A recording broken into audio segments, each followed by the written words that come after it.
there's another kind of instinct that you need to be on the lookout for, and this one is a liar. This one is a saboteur. This one is a backbiter. This is the instinct that says, you've had enough. You've given it your best shot. You can stand down. You can back off. You can rest now. Which sets up this problem for all of us. You're never gonna feel like it. It's your job to make yourself do the crap you don't want to do so you can be everything that you're supposed to be. And you're so damn busy waiting to feel like it. And you're never going to. And that's the problem. There are those of you, you're still immature. When your excitement is up, your effort is up. But when your excitement goes down, your effort goes down. For some of you, you're too seasonal. When you're excited, man, you coming to work the first week, the first month, the first 3 months when you got that job, you were excited, and so you was putting forth effort. You on blame. Not you got comfortable. And you're not excited no more. And guess what happened? Your effort has gone down. So do me a favor, get off of that feeling stuff. Get off your excitement. We're not dealing with feelings because feelings go up and down. You don't have to be excited. You made a commitment to that job. Did nobody force you to take that job? You signed your name on the dotted line. And commitment said, I don't care how I feel. I don't care if I'm excited. I don't care if I'm pumped up. I don't care if I'm fired up. You made a commitment. Now it's time to put up. Lazy people do a little work and think they should be winning, but winners work as hard as possible and still worry if they're being lazy. So if you're a winner, you ain't comfortable. Every day I get up and give everything I got to everything I'm a part of simply because this is who I am. Like the only thing I need every day of my life is 86,400 seconds. That's it. Like I don't need some reward. Like the only thing I need is breath in my body and I'm flat out going, get it. A person with passion always stands out. The world is so full of average that once you have passion and a sense of energy in your life, it distinguishes you. When you're passionate about something, it isn't reasonable, but you do it anyway.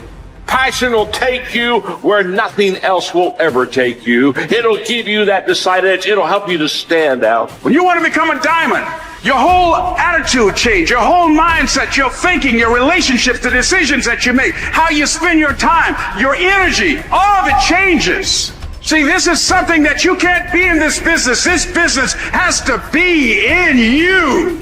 You take advantage of this opportunity. You let everything else go. You eat different. You study different. You practice different. You don't belong at the bottom, and it's time for you to get your butt from down there. It's time for you to stop being comfortable at the bottom. Get your butt up and get to where you're supposed to be. You are a royal priesthood. Get where you belong. Do what you're supposed to do. Live like you're supposed to live.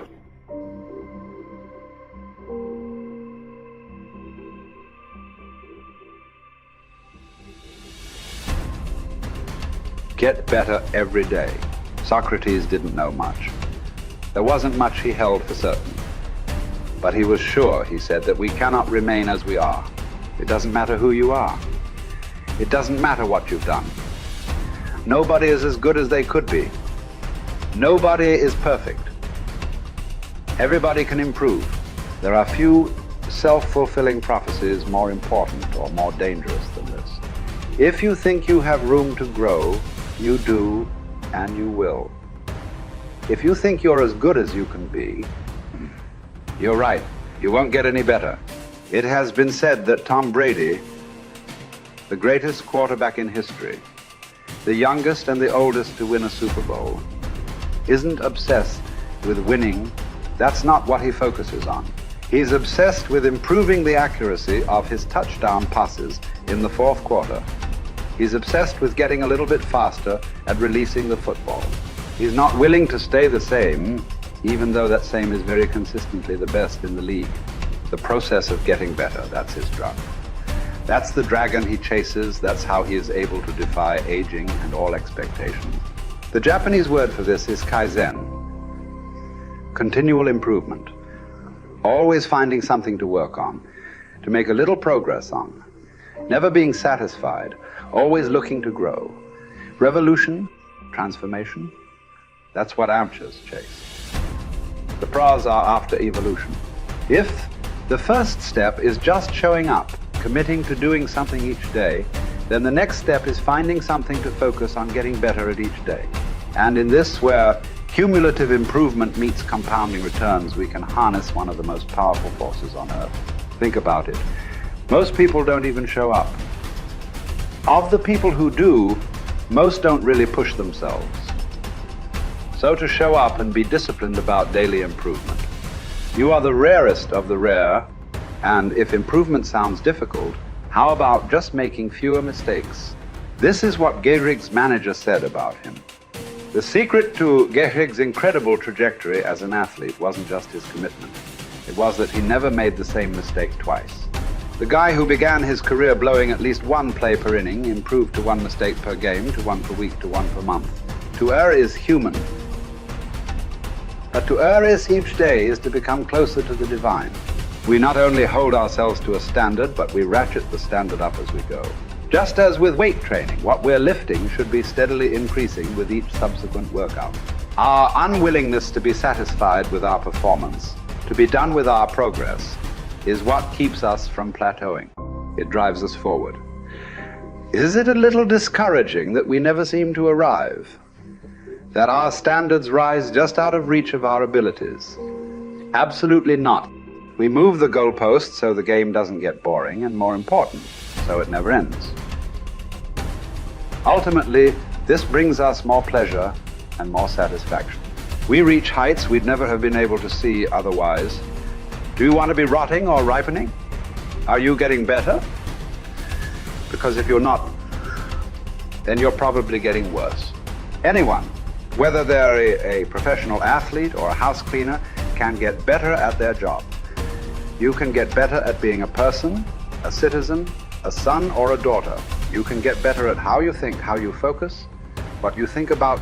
Just as one person delights in improving his farm and another his horse, Epictetus would say, riffing as it happens on Socrates, so I delight in attending to my improvement day by day. He said this as a man who clawed his way out of slavery. He said this from exile. He said this as one of the wisest men in the ancient world. And still, he was focused on how he could get better every day, in every way. One can imagine that for Epictetus, this discipline would have been extremely helpful in those dark times, because it gave him something to focus on, something only he controlled, not his master, not society, not his station in life. But this discipline is also helpful in the good times too, preventing one from getting too cocky or complacent. It doesn't matter what the scoreboard says, or the bank balance, or the sales figures, or the headlines.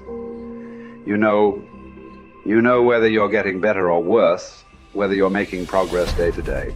And if you are, wonderful. If you know there is room for improvement, also wonderful. Either way, your marching orders are the same. Come what may, success or failure, fame or misfortune.